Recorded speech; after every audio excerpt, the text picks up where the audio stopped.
নরেন্দ্র মোদীজির বেশি চিনে এবং খাবির সরকার তিনি সরকারও তিনি hakul harus bangga dengan tapi menjaga kebangsaan kita hampir sama. Shipping and Waterways Department ibar beranggucan Sarvananda Chanwal Sar. Sardas belai-belai kuno labsogo te ciri khas.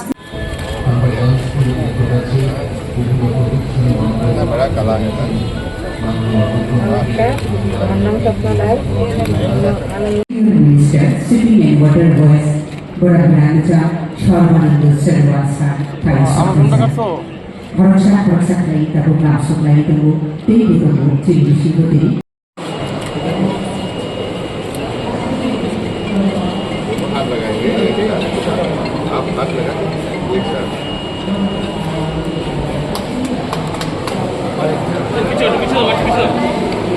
Shri Sarbananda সমাজে যখনই এখানে আসেন এটা ভাইব্রেশন সবসময় আমরা দেখেছি তৈরি হয়।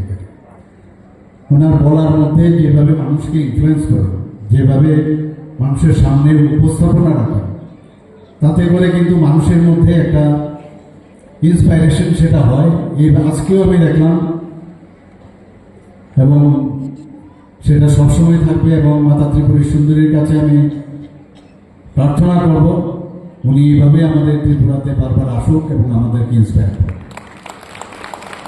আজকের মঞ্চে আমাদের মাঝে সবার পরিচিত মুখ সেটা চলবে। সমস্ত এই শিবিরগুলো 8টা জেলাতেই হবে এবং 15ই জুন থেকে 17ই জুন সেটা ব্লক ও নগর পঞ্চায়েতে হবে।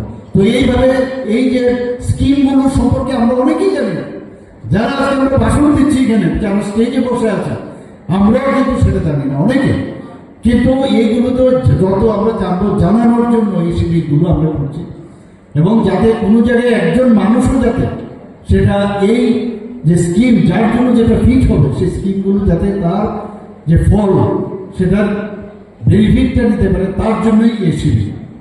আমি মাননীয় প্রধানমন্ত্রী শ্রী নরেন্দ্র মোদীজির এই 12 বছর যে পূর্তি উপলক্ষে এই যে জনকল্যাণ শিবিরের আয়োজন করা হয়েছে, আমি আমাদের আইসিএ ডিপার্টমেন্টকে আমি ধন্যবাদ দেব। এই ধরনের ওনারা করেছেন এবং এর যে আমরা যদি দেখি আজকে এক এক সময় যেটা আমার পূর্ববর্তী বক্তারা বলেছেন যে উনি বলছেন কি যে मैं देश का सेवक हूं, আর আমি বলছি কি বলছেন উনি, मैं चौकीदार हूं। কি বলেছেন, मैं चौकीदार हूं, मैं खुद भी नहीं खाऊंगा, दूसरे को भी खाने नहीं दूंगा। এটা তো আগে কোনোদিন কোনো প্রধানমন্ত্রী আমি শুনিনি এরকম কথা। আমরা বাধ্য হয়ে আমাদের এই চিন্তাধারায় সামনের ইঞ্জিন ডাবল ইঞ্জিনের সরকার, আমরা যেভাবে ইঞ্জিন সামনের দিকে যাবে আমরাও সেইভাবেই আমরা চলতে হবে। কি বলছেন মাননীয় প্রধানমন্ত্রীজি, যে যখন 75 বছর আমাদের পূর্ণ হলো আমাদের স্বাধীনতা, তখন 75 সীমান্ত গ্রাম বীরগ্রাম, এই সীমান্তে গ্রামে আমাদের 75টা জায়গায় আপনারা জানেন এই সরকারের মাধ্যমে। এবং বারবার উনি যেটা বলছেন যে শুধু সরকার করলে হবে না, মানুষকে নিয়ে ওই এলাকার সমস্ত মানুষকে নিয়ে যে কোনো প্রকল্প, যে কোনো বিষয়, যে কোনো উদ্বোধন হোক, যে কোনো কর্ম, যে কোনো আমাদের এখানে কর্মশালা হোক, সেখানে মানুষকে নিয়ে আমাদের চলতে হবে।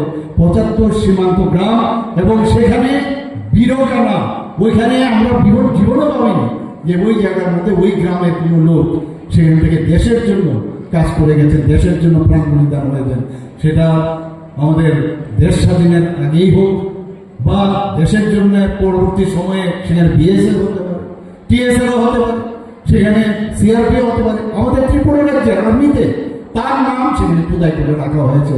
বন্ধুগণ ভাবুন একবার যে মাননীয় প্রধানমন্ত্রী কত দূরদৃষ্টি সম্পন্ন। দিল্লি যেন নর্থ ইস্টার্ন জোন যাতে দূর না হয় সেটা আমার মাননীয় ইউনিয়ন মিনিস্টার বলছে দিল্লি এবং নর্থ ইস্টার্ন জোন বা প্রান্তিক যে জায়গা সেখানে দিলের সাথে যুক্ত হতে হবে, সেটা হচ্ছে মাননীয় প্রধানমন্ত্রী বারবার বলছেন। তো সেই আজকে আমরা যদি বলি, যখন উনি বলেন এক পের মাকে নাম, ভাবুন তো আপনারা, আমি তো ভাবি শুনিনি কোনদিন এক পের মাকে নাম, এটা একটা হতে পারে।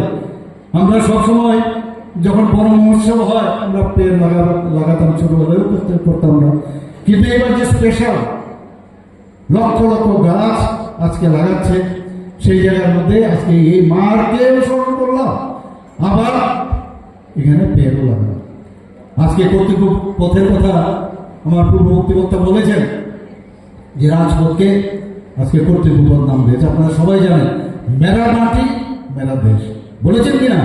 তো মাননীয় প্রধানমন্ত্রীজি শুধু মুখে না, আজকে ব্লক লেভেল থেকে সেই মাটি উঠিয়ে নিয়েছে। আমরাই করেছি কলস যাত্রা, সেই কলস নিয়ে এসে এবং ডাবল আমাদের 58টা আছে আমাদের ব্লক, 58+1 অর্থাৎ মিউনিসিপ্যালিটি এবং আমাদের যে পঞ্চায়েত নগর পঞ্চায়েত থেকে শুরু করে সেটা মিউনিসিপ্যালিটি একটা, আর আমাদের এই ব্লক থেকে আমরা সমস্ত জায়গা থেকে আমরা আনলাম, সেটা দিল্লিতে কর্তৃপক্ষে সেখানে আমরা বাগিচা বানিয়েছি কিনা?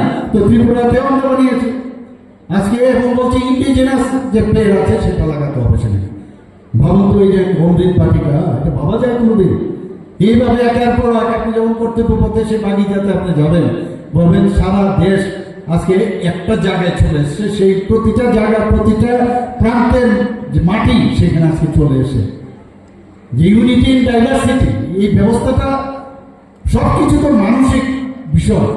মানুষ সুন্দরভাবে যদি ভালো চিন্তা করেন তাহলেই আমি নিজেও ভালোভাবে চলতে পারবো, মানুষের জন্য কিছু করতে পারবো, মানুষও তখন সেভাবে সেটা গ্রহণ করবে।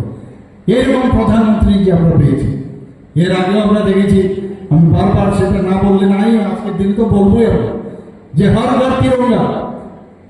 আমরা আগেও ন্যাশনাল ফ্ল্যাগ আমরা উত্তোলন করেছি, কিন্তু হর ঘর তিরঙ্গা পয়সা দিয়ে কিনতে হবে।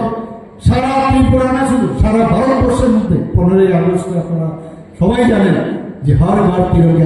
এর পরে যেসব কথাগুলো উনি বলেন, আমরা সত্যি এরকম প্রধানমন্ত্রী আমি জানি না এটা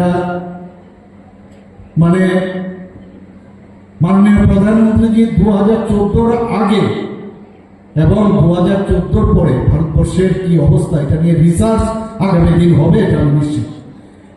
এর পরে আমি নিজেও আহমেদাবাদে আমি গিয়েছি কয়েকবার, আমি গুজরাটে গিয়েছি, 13 বছর সেখানে উনি মুখ্যমন্ত্রী ছিলেন। এবং সেখানে গুজরাট আমরা জানতাম যে সেখানে জলই নেই, গুজরাটের মরুভূমি, সেই গুজরাটের আজকে কি অবস্থা, গুজরাট মডেল আমরা বলছি। আজকে আসামের গুয়াহাটির কথা যদি আমরা চিন্তা করি, দেখুন এখন আমাদের তো মানে চাওয়া পাওয়ার শেষ নেই। এখন মনে হচ্ছে যে আগে গুয়াহাটির যে রেলওয়ে স্টেশনই হোক, এয়ারপোর্টে নামলে সে সরু একটা রাস্তা দিয়ে গুয়াহাটি আমরা যেতাম, আপনার সবাই আইডিয়া আছে। আজকে গুয়াহাটিতে গেলে এত সুন্দরভাবে রাস্তা হয়েছে, ন্যাশনাল হাইওয়ে হচ্ছে সমস্ত নর্থ ইস্টার্ন জোনে। এবার গুয়াহাটি থেকে আমার আবার যেতে হবে সেই আমাদের মেঘালয়ে, কি রাস্তা হয়েছে ভাবা যায় কোনোদিন? পুরো নর্থ ইস্টার্ন জোন থেকে আমাদের সারা ভারতবর্ষে এবং একটা উন্নয়ন, এতগুলো ন্যাশনাল হাইওয়ে, এয়ারপোর্ট। আগে কথা ছিল এয়ারপোর্ট, আর এখন কথাগুলো এয়ারপোর্ট, যেগুলো বিশ্লেষণ হবে না। বারবার বিরোধীরা কিন্তু এই কথাগুলো বলেন, কি করেছেন কি করেছেন। কালকে সাংবাদিক বন্ধুরাও আমাকে জিজ্ঞেস করছিলেন, আমি বললাম এতগুলো কথা ডাটা নিয়ে যখন আমি কথা বলছিলাম, আমি বললাম এগুলো ওরা জানে না কি কি করছেন আমাদের সরকার, ডাবল ইঞ্জিনের সরকার কি করছেন আমাদের জন্য। বারবার আমাদের এক নরেন্দ্র ভারতকে চিনিয়েছেন কিনা? এক নরেন্দ্র বিবেকানন্দজি সারা পৃথিবীর মধ্যে অত্যন্ত কষ্টের মধ্যে উনি গিয়েছেন চিকাগোতে, আপনারা সবাই জানেন। আর 2014-তে সর্বপ্রলয় করেন আরেক নরেন্দ্র দেশকে আজকে G20 থেকে শুরু করে সর্বক্ষেত্রে। আমি একই সময় অবাক হই, সেদিন কিছুদিন আগে আমি BSF এ আমাদের মাননীয় গৃহমন্ত্রীজি এসেছিলেন, আমি গিয়ে আমি দেখছিলাম যে রাইফেলস ইত্যাদি দেখাচ্ছিল, বলে মেড ইন ইন্ডিয়া। অবাক হয়ে গেলাম, মেড ইন ইন্ডিয়া এত সুন্দর রাইফেল দেখে। আমাদের এখন ইন্ডিজিনাস রাইফেল, মাননীয় প্রধানমন্ত্রী সেদিন বলছিলেন ये दिन दूर नहीं है जिस दिन अपना सिविल एयरक्राफ्ट इंडिया बनाने जा रहा है। ভাবুন আপনি, আমরা যখন যাই বিদেশে ফ্লাইটে আমরা যাই, এবং যে গতিতে আজকে 11 নম্বর অর্থনীতির অবস্থা ছিল সেই জায়গায় আজকে 5th পজিশনে চলে এসেছে, 4th পজিশনে চলে এসেছে, 3rd পজিশনে আসার খালি বাকি।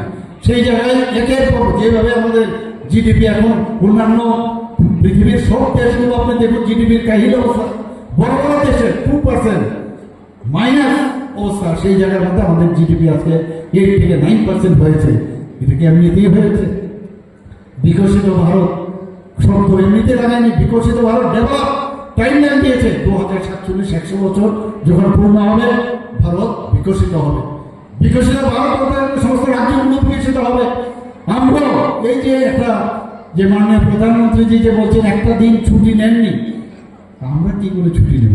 আমরা তো পারবো না। ওনার সাথে আমরাও সেভাবে কাজ করছি, সবাই মিলে যে একটা টিম ইন্ডিয়া করে আমরা কাজ করছি। এখানে আজকে মাননীয় প্রধানমন্ত্রীজির হয়ে আমরা কাজ করছি, আমি কাজ করছি, আমার হয়ে আমার যারা আছেন মন্ত্রী মন্ডলীতে যারা আছেন তারা কাজ করছে, তাদের থেকে তার নিচে অন্যান্য জনপ্রতিনিধিরা কাজ করছেন এবং সমস্ত মানুষকে নিয়ে যেভাবে কাজ করছেন তবেই গিয়ে দেশটা একটা জায়গায় বিকশিত হবে। এই যে একটা চিন্তা ভাবনা আজকের এই কার্যক্রম, এটা কিন্তু ইম্পর্টেন্ট। আমরা আপনারা জানেন প্রতি ঘরের সুশাসন আমরা করেছিলাম কিনা আগে, প্রতি ঘরের সুশাসন। তো এই যে দুবার আমরা দুবার করলাম সেটা এবং সাকসেসফুল। আজকে ওইখানে টেন্ট, এখানে একটা কাউন্টার এখানে লাগিয়েছে। তো সব জায়গার মধ্যে আমরা দেখেছি যে কাজগুলো মাননীয় প্রধানমন্ত্রীজি যেভাবে চিন্তা করেন, আমরাও কিন্তু সেই অটোমেটিক্যালি আমাদের মস্তিষ্কের ভিতরেও কিন্তু সেটা চলে আসে যে আমরা ট্রান্সপারেন্সির মাধ্যমে আমাদের চাকরি দেওয়ার ক্ষেত্রেই হোক, আজকে এখানে ল অ্যান্ড অর্ডারের কথাই বলুন, আজকে 11টা থেকে 12টা যে নর্থ ইস্টার্ন জোনে যে মুভ হয়েছে, অ্যাকর্ড হয়েছে, আজকে এমনিতেই হয়নি। কিন্তু এমনিতে কথায় কথায় অনেকে অনেক কিছু বলে, কিন্তু আজকে নর্থ ইস্টার্ন জোনে যে শান্তি হয়েছে, সবসময় ইগো নিয়ে থাকলে হয় না, ইগোর মধ্যেও ফ্লেক্সিবিলিটি থাকতে হয়। ইগো থাকবে কিন্তু তাকে যদি সম্মান দিয়ে করা যায়, অনেক সময় দেখা যায় সেটা বাস্তবায়িত হয়। আজকে এই কারণেই নর্থ ইস্টার্ন জোনে শান্তি প্রতিষ্ঠিত হয়েছে। ত্রিপুরাতেও আজকে দেখুন মাঝে মাঝে আমি দেখেছি এই অনেক সময় যারা সারেন্ডার করেছে তাদের বিভিন্ন সমস্যা, আমরা কথা বলে সেইগুলো সমাধান সূত্র বের করবো এবং যদি দেখা যায় সেটা আইনগতভাবে এবং জাস্টিফাই আমরা করবো না। কেন কাউকে আমরা ডিপ্রাইভ করবো না, যে কোনো মানুষকে ডিপ্রাইভ করবো না। আপনারা মানে গতকাল আমি যখন এয়ারপোর্ট থেকে আমি আসি, আপনাদের একটা উদাহরণ দিচ্ছি। গতকাল আমি এয়ারপোর্ট থেকে আসছি, হঠাৎ করে এর আগের দিন রাত্রে একটা মানে আমি হোয়াটসঅ্যাপে দেখলাম, আমার কাছে অনুরোধ করেছেন আমার যে মিসেস এবং আমার বাচ্চা এই কার অ্যাক্সিডেন্টে মারা গেছে।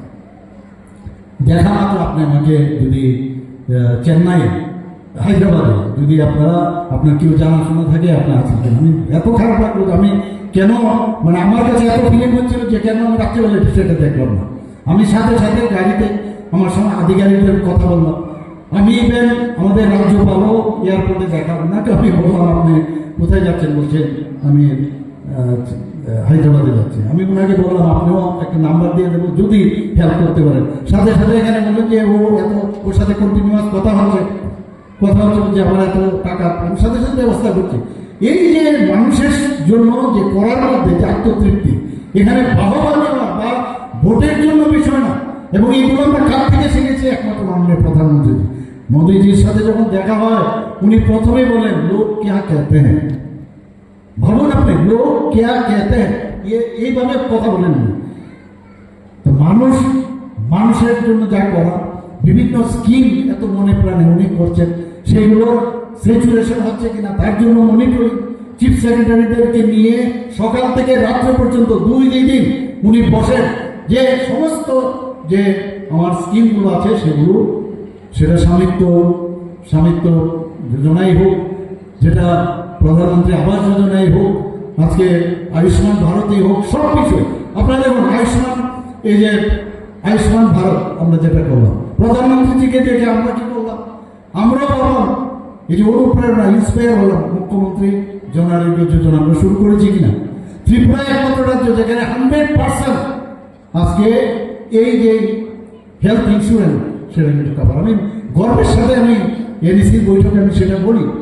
আজকে এখানে যত নিবেশ যেভাবে আসছে, নিবেশ কি মানে এমনিতে আসবে যদি এখানে আপনার ল অ্যান্ড অর্ডার ঠিক না থাকে, থার্ড পজিশন আমি সেদিন দেখলাম আমার কাছে চলে এসছে, সেকেন্ড পজিশন আপনার নিচের দিক থেকে ল অ্যান্ড অর্ডারের দিক দিয়ে আমি চিন্তা করি যেখানেই প্রবলেম হয় সে যেই হোক, আমরা কিন্তু সাথে সাথে পুলিশকে আমি সাথে সাথে নির্দেশ দিয়েছি যে এখানে পলিটিক্যাল কোনো ইন্টারফিয়ারেন্স হবে না। আপনারা দেখবেন একটু আমরা ভুলে যাই সেগুলো, আমাদের সমস্যা হচ্ছে আমরা পুরোনো দিনগুলোর কথা ভুলে গেছি। আগে বর্তমানে পর্যন্ত কোনো জায়গায় যাওয়া যেত না, রাত্রেবেলা সন্ধ্যা হলে সেখানে কখন থেকে খুন হবে এবং থানাতে গেলে তার বিচার পাবো কিনা সেটা নিয়ে সন্দেহ। আর এখন তো এই যে কালচার এতদিন বাজে, সেগুলো কিন্তু অনেক মানুষ ভুলে যাচ্ছে। আমি জানি ড্রাগস নিয়ে আমরা বিরাট সমস্যা দেয়, চ্যালেঞ্জ একটার পর একটা আজকে ড্রাগস চ্যালেঞ্জ চলছে, আজকে সোশ্যাল মিডিয়ার কারণে সেটাও একটা চ্যালেঞ্জের বিষয় এবং চ্যালেঞ্জ থাকবে। চ্যালেঞ্জকে নিয়ে আমরা চ্যালেঞ্জের যদি সমাধান করতে পারি সেটাই তো আসল বিষয়। স্মুথ রান তো আপনি করতে পারবেন না, মানুষের বিভিন্ন বিষয় থাকতেই পারে, সেই চ্যালেঞ্জকে ইউ হ্যাভ টু অ্যাকসেপ্ট। আমরা এইভাবে চ্যালেঞ্জ যদি অ্যাকসেপ্ট করি, সমস্ত সবাইকে নিয়ে যদি আমরা চলতে পারি, সবার বিভিন্ন সমস্যা থাকবে। আজকে আমাদের আয়ুষ্মান বয়ের বর্ণনাই হোক, পিএম সূর্যকর হোক, পিএম স্বনিধি হোক, লাখপতি দিদি, আপনারা জানেন 95% আমরা লাখপতি দিদি ত্রিপুরাতে।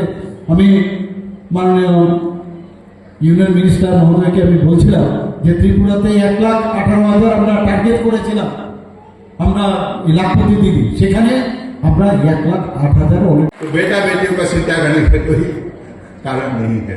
तो इसलिए मैं मानता हूं आज के दिनों में मैं चाहूंगा नॉर्थ ईस्ट के अंदर सबसे मजबूत त्रिपुरा बने, कि त्रिपुरा का पास वो शक्ति संपदा संभावना है। यहाँ जलमार्ग हो या सड़क व्यवस्था हो या रेलवे व्यवस्था हो या एयरवेज हो या इंफॉर्मेशन वेज हो, हर सेक्टर में अब त्रिपुरा आगे जाने का काम शुरू कर दिया है। तो इसलिए मैं मानता हूं हमारे मंत्रालय की तरफ से भी हम लोगों ने अलग अलग कदम उठाया है ताकि आपका जो भी नदी व्यवस्था है, इस व्यवस्था के जरिए हम बांग्लादेश के जरिए हम बे ऑफ बंगाल से जुड़े और बे ऑफ बंगाल के जरिए हम दुनिया के बाजार तक हम पहुंच सके। इसका व्यवस्था त्रिपुरा सरकार के साथ मिलकर हम लोगों ने शुरू कर दिया। तो इसके लिए मैं मानिक सर शाह जी को धन्यवाद देना चाहता हूं। आपके कार्यकाल में जो भी हमें मदद मिला है, मैं केंद्रीय मंत्री हमारे विभाग में जो मदद उन्होंने की है, इसके लिए मैं आभार व्यक्त करना चाहता हूं और इसके लिए त्रिपुरा की जनता को भी प्रणाम देना चाहता हूं।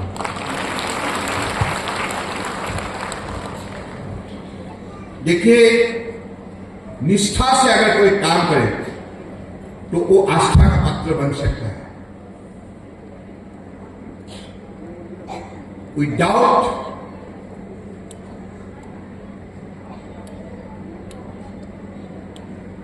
commitment, you cannot create confidence.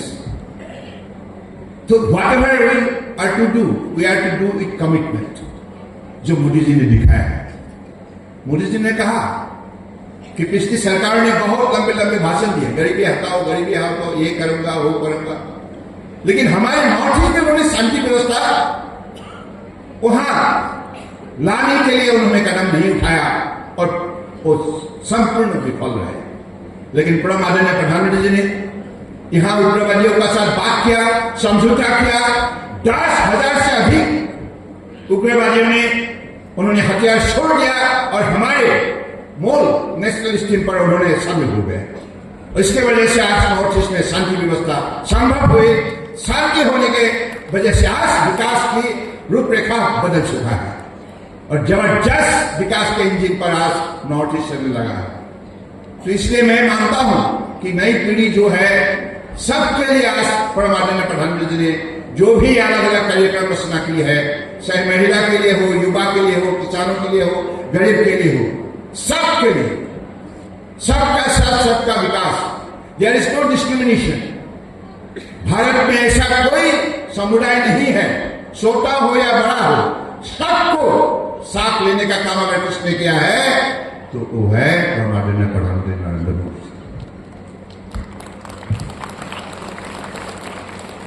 तो इसलिए आज हम दुनिया की जितना भी डेवलप नेशन है उसका साथ मुकाबला करने के लिए हम अब काबिल बन चुका है। काबिल बन चुका है मोदी जी के नेतृत्व में। हम किसी से कम नहीं, ये बात आज साबित हुई है, क्योंकि आपने देखी है कि हर परिस्थिति में, चाहे जियोपॉलिटिकल सिचुएशन हो, वेस्ट एशिया हो, दुनिया की कहीं भी कुछ भी परिस्थिति बन जाए, लेकिन भारत आज जिस हिसाब से विकास के इंजन पर जबरदस्त तेज से सलग लगा है, इसका मूल कारण है कि मोदी जी का जो नेतृत्व का जो शक्ति है और दुनिया में मोदी जी का जो एक्सेप्टेबिलिटी है, ग्लोबल जो एक्सेप्टेबिलिटी है, ग्लोबल जो इन्फ्लुएंस है, इसके वजह से आज हर भारतीय दुनिया की कहीं भी रहे वो सुरक्षित है, चाहे यूरोप में हो, अफ्रीका में हो, अमेरिका हो, any part of the world, every Indian feels secure. Why? Because we have a most capable leader, dynamic leader, that is Honorable Prime Minister Narendra Modi ji. आप लोगों ने देखा है जब यूक्रेन और रशिया के बीच में लड़ाई हुई थी, 27,000 से अधिक हमारे मेडिकल स्टूडेंट रोमानिया में अलग अलग प्रांतों में फंसे हुए थे। उसी काल समय में परमानंद प्रधानमंत्री ने दोनों देश का राष्ट्रप्रधान को बताया, हमारे विद्यार्थियों को वहां से लाना है, आप लोग 7 घंटा तक, जब तक हम आखिरी विद्यार्थी को नहीं लाएंगे तब तक आप लोग गोली बारूद चलाना बंद कीजिए। ऐसा एक माहौल बनाया और 27,000 से अधिक हमारे विद्यार्थियों को सही सुरक्षित भारत में वापस लाया। इतना बड़ा काम स्वतंत्रता का पिछले 70 साल में किसने किया नहीं था, ये मोदी जी ने किया है। This is called commitment for the cause of the country. ये देश के लिए प्रतिबद्ध है और प्रकृति जो भारत की भक्त है, भारत की सुपुत्र है, वही कर सकता है। राष्ट्र हम लोग मोदी जी के नेतृत्व में देश सेवा करने के लिए हम लोगों को मौका मिला है, ये हमारे लिए गौरव की बात है। और ये जो 21वीं शादी जो है, 21वीं शादी में हमारा लक्ष्य स्पष्ट है। पहले ऐसा कोई विजन किसी प्रधानमंत्री ने, किसी ने भी दिया नहीं था पिछली सरकार, लेकिन पहली बार के लिए परमानंद प्रधानमंत्री ने कहा हमारे हर यात्रा का एक लक्ष्य होना चाहिए, हम कहां जाएंगे, क्या करेंगे, देश के लिए कितना हम योगदान देंगे, ऐसा एक लक्ष्य होना बहुत जरूरी है। जैसे अर्जुन का लक्ष्य था, जैसे राम का लक्ष्य था, उसी हिसाब से लक्ष्य होना जरूरी है। इसलिए 2047 तक जब भारत स्वतंत्रता का 100 साल मनाएंगे, उसी काल समय में भारत का क्या पहचान होगा, आत्मनिर्भर भारत। नरेंद्र मोदी जिंदाबाद, नरेंद्र मोदी। यस, हमको 2047 तक भारत को आत्मनिर्भर बनाना है। हम किसी का सामने सिर नहीं झुकाएंगे, सिर उठा के बात करेंगे। और प्रधानमंत्री ने कहा कि ब्रिटिश के जमाने में जो भी कानून प्रस्तुत किए गए थे और पिछली सरकार ने उसी कानून के द्वारा देश को राष्ट्र किया, देश को स्वतंत्र बनने नहीं दिया। प्रधानमंत्री ने कहा गुलामी मानसिकता से अपने आप को मुक्त करो और स्वतंत्र भारत का स्वतंत्र कानून व्यवस्था बनाओ। आज आप लोग सुन के खुशी होंगे, आज 16 से अधिक कानून भारतीयकरण की गई है। खुद स्वतंत्र भारत का कानून व्यवस्था के रूप में उसको खड़ा की गई है और 16 से अधिक ब्रिटिश पीरियड के जो भी कानून थे उनको रिप्लेस और रिपील की गई है। कितनी बड़े उपलब्धि है। हम लोगों ने इन बातों को कभी पहले सोचा नहीं था। जो भी अलग अलग विषय पर, अलग अलग विभाग में जब भी कानून के बारे में आप चर्चा करेंगे तो देखेंगे 1874, 1902, 1920, 1940, ये तो सब ब्रिटिश ने बनाया था। हम उनकी बनाई हुई कानून व्यवस्था के द्वारा हम क्यों चलेंगे? ये स्वतंत्र भारत है। भारत के पास वो ज्ञान है, विज्ञान है और भारत ही महाभारत है, महाशक्तिशाली है। तो इसलिए परम आदरणीय प्रधानमंत्री ने कहा हमें ये साबित करना होगा दुनिया को, हम दुनिया के सबसे बड़े, सबसे बेहतर देश है भारत। तो इसलिए मैं अगले दिनों में यही चाहूंगा कि हमारे देश के हर नागरिक इस विषय पर गंभीर सोच जताए और अपनी जो भी दायित्व है, जैसे राजपथ कर्तव्य पथ क्यों दिया गया है? राजपथ ब्रिटिश लोगों ने नाम दिया था, दिल्ली का जो राष्ट्रपति भवन से जो पथ शुरू हुई थी इंडिया गेट का राजपथ, उनकी सोच थी, हम क्यों करें? इसलिए परम आदरणीय प्रधानमंत्री ने कहा कि ये राजपथ के बदले कर्तव्य पथ होना चाहिए। वो कर्तव्य पथ बन गया और प्रधानमंत्री जी का कार्यकाल सेवाकृत हो गया, अर्थात हम सेवा के लिए प्रतिबद्ध है। देश सेवा, मानव सेवा, भारत माताओं की सेवा। तो इसलिए सोच बदलने लगा है, स्वतंत्र भारत की सोच। इसमें स्वाभिमान शामिल है। अगर आप स्वाभिमान से जीना चाहते हैं तो भारत के स्वाभिमान को अपना स्वाभिमान बनाना होगा। तो इसलिए इसी उपलब्धि का साथ मुझे लगता है कि हम सबको एक बात पर विशेष रूप से ध्यान देना होगा, एक भारत श्रेष्ठ भारत। त्रिपुरा हो, अगरतला हो, गुवाहाटी हो, अरुणाचल हो, अहमदाबाद हो, महाराष्ट्र हो, एक भारत श्रेष्ठ भारत। यानी कि हम भारतीय है और भारतीय होने के नाते हमें एक भारत, एक ही पहचान होना चाहिए। हम जहां भी रहे, देश का किसी भी प्रांत में हम रह सकते हैं, लेकिन हमारा पहचान ये भारत श्रेष्ठ भारत। इसलिए वन नेशन थ्योरी इसलिए लाया गया है क्योंकि हम भिन्न भिन्न, हमारे अलग अलग भाषा संस्कृति है, इसको हम सुरक्षित, सही सुरक्षित रखना होगा। विरासत भी, विकास भी। परम आदरणीय प्रधानमंत्री जी ने कहा हमारे पुरखों ने, बाप दादाओं ने जो इतिहास रचना करके गए हैं, वीरों ने जो इतिहास रचना करके गए हैं, उसको सही सुरक्षित रखना होगा। हमारा विरासत है, हमारे सांस्कृतिक धरोहर को जिंदा रखना होगा, सुरक्षित रखना होगा और साथ साथ में विकास की यात्रा को आगे बढ़ाना। इन उपलब्धि का साथ हमें देश का इस यात्रा को परम आदरणीय प्रधानमंत्री नेतृत्व में हमें आगे ले जाने के लिए हम सब अगले दिनों में अपना जो भी दायित्व है, अपना जो फर्ज है देश के लिए, इस फर्ज को हम सही निभाना पड़ेगा। तो इसी शब्दों का साथ मैं फिर से आज 12 साल का विश्वास की, विकास की और जन कल्याण की इस कार्यक्रम के लिए मैं आप लोगों ने जो भी सहयोग की है इसके लिए बहुत बहुत धन्यवाद। और विशेष रूप से मैं हमारे परम आदरणीय मुख्यमंत्री जी, मैं बहुत इज्जत करता हूं क्योंकि जब से मैं मिले मानी शाह जी, इतना एक ईमानदार और इतना एक जेंटल पॉलिटिशियन है, तो मैं मानता हूं कि इनकी नेतृत्व में अगले दिनों में त्रिपुरा बहुत दूर विकास के रास्ते पर अपना कदम उठाएगा और विकास यात्रा में हमारी सारी जनता को आगे ले जाने के लिए वो बहुत बहुत शक्तिशाली नेतृत्व देते जाएंगे। इसी शब्दों का साथ फिर से आप सबको धन्यवाद देते हुए मैं अपने वाणी को विराम देता हूं।